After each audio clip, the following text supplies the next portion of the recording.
Oh, sorry. Good evening, everyone. Hi. So, I'm going to introduce you to a word that I was literally doing that will explain everything.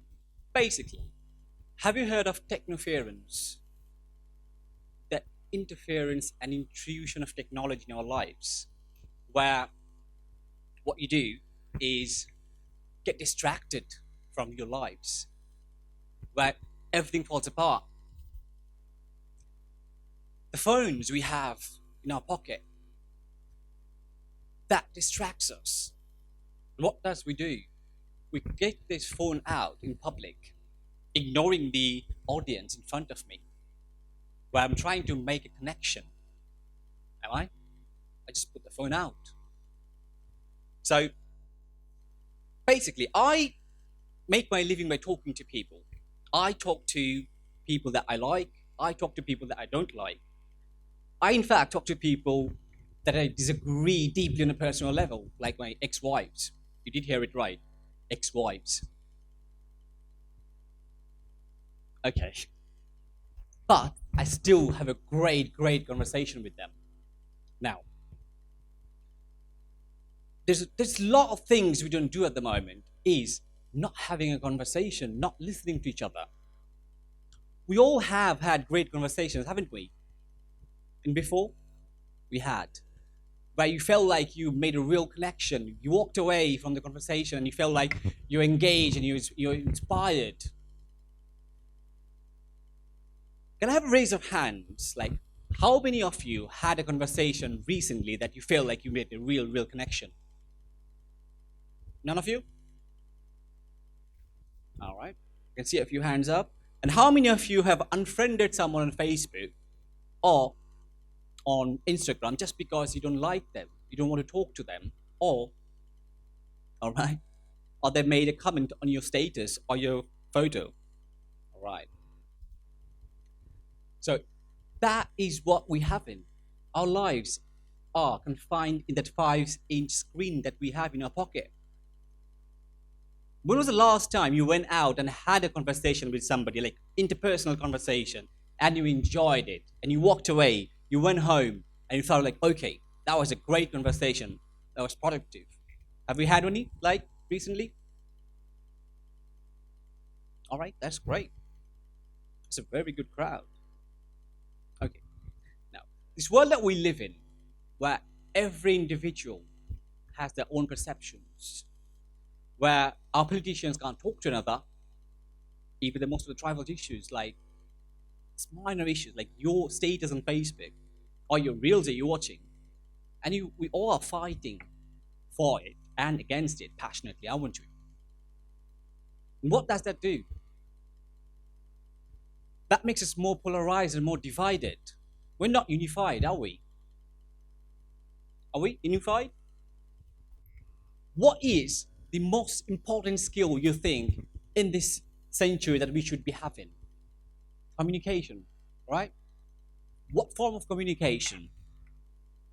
Is it through a virtual screen or is it interpersonal? Now, we have a problem at the moment. Our generation is dopamine nation. That's what I think. They're, they're just seeking dopamine. And dopamine is a chemical that you get when you seek information.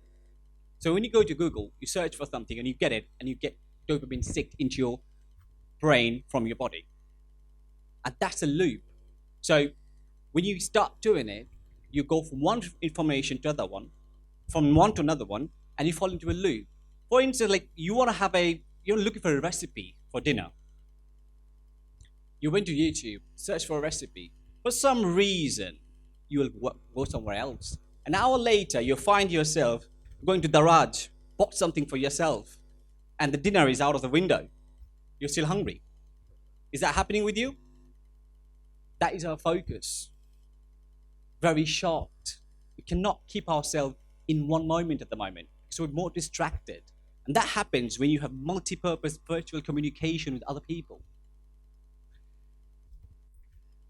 Can I have a raise of hands of how many of you wake up in the morning and do what's the first thing you do in the morning after you wake up? Very honest, that is. So What we do is like put our alarms on our phones, right? And then on that excuse, you turn the alarm off and you find a notification on the Facebook or somewhere.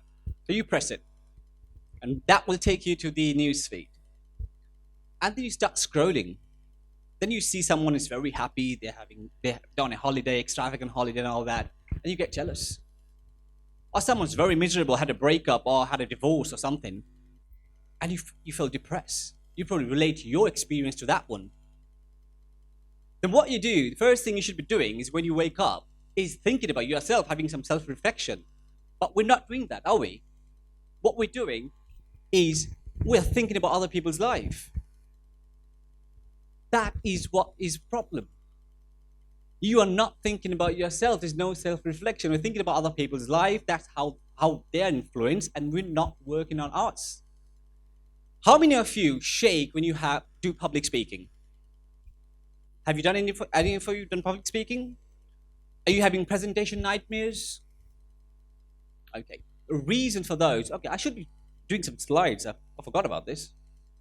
I'm very bad with technology at the moment. So, that's the confused self of you. Okay.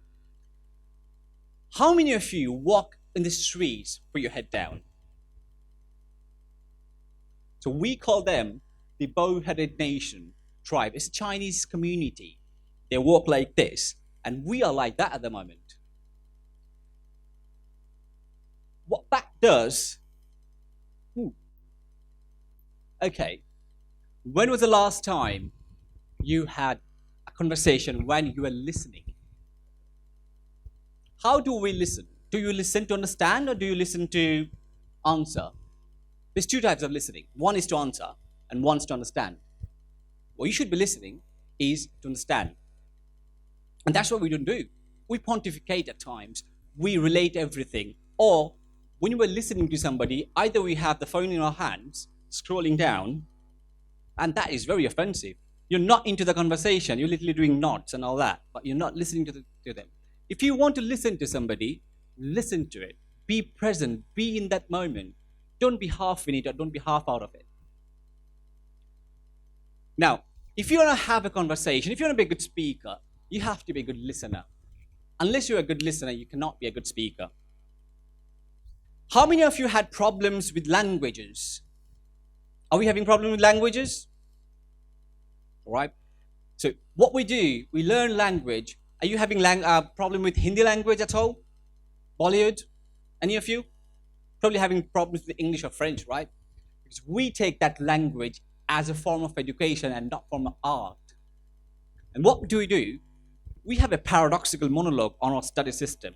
From standard 1 to intermediate, have you done one presentation? Is there any presentation in our curriculum? I don't think there is. And then you come to the university and we have a lot of presentation and we struggle. There's a thing about spoken English that we have to speak in English. Honorable English kotha bola. That thing. Does that happen to anybody? That's a myth. You cannot do that unless you start thinking in English. If you're thinking in Bengali, what you do is you translate the whole thing in your head. Somebody's waiting for an answer. Using what tense I should be using, what pronouns I should be using, preposition, all that. By the time you throw it back, you blank out. So there's a problem. There's a problem in our system at the moment. How do we eradicate that? How do we get rid of that? There are things that we learn that mistakenly. I mean, what you wearing, what you eating, what part of the day it is. When you think of going abroad, right? What do you think? When you get off that plane, what happens? You get everything you want? No, you get a shock. You get a big, big shock. The adaptation of the culture, the language barrier, everything else. And that shock will take you at least 6 months to get over. You'll get traumatized. So life doesn't begin at the end of your comfort zone. So let me just get in here. Okay. How many of you are experiencing that? I have been experiencing it for the last 2 hours while I was here. You too experience it. All of you are. I'm a massive fan, by the way. So, let me just go back. So that's a technical fault, not mine. All right. Now,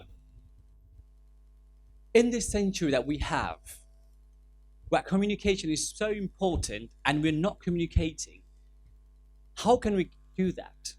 We just have to engage ourselves in interpersonal communication rather than getting into virtual communication. We have to get out of that paradoxical thing that we have. Can we do that as a nation? I'm going to offer you a challenge. What is your screen time at the moment? Everybody, like 6 hours a day? More than that. And how much time do you... Oh, that's back. Okay, that can stay like that. So 6 hours. How many hours is that on social media? Probably a couple of hours? 3 hours? Is there any way you can stay without the phone for a day? We fast, right? Amra roja kori. Uposh kori. Have you tried doing that with your phone? Can you stay without your phone for one single day? That's good. I'm going to offer you a challenge. If you can stay every day for 2 weeks, an hour off the phone, and think about that hour, about yourself, about the whole world, or your surroundings, the problems you're having, all plan everything else, see your life is going to be a lot different. A lot different than it is at the moment. I've experienced things like this before, and I'm talking about from past experience that I had. I mean, you will fail, you'll probably succeed and all that, but failure doesn't make you weaker, it makes you stronger as a person. Are you afraid of failure? Don't be. Success is something you get it. Sometimes success makes you very arrogant. It won't grow you as a human being. Failure does at times. I'm not asking you to fail, by the way, but that is the truth. So, can I offer you the challenge, and can we have, in 2 weeks' time, I'll probably come back to you and ask you, would you be able to stay without your phone for next 2 weeks for 2 hours? Is that possible? I think it would. It would change your life drastically. Try it and just try it. Just try it and see the difference you're going to have. Thank you. You've been a wonderful audience. Thank you.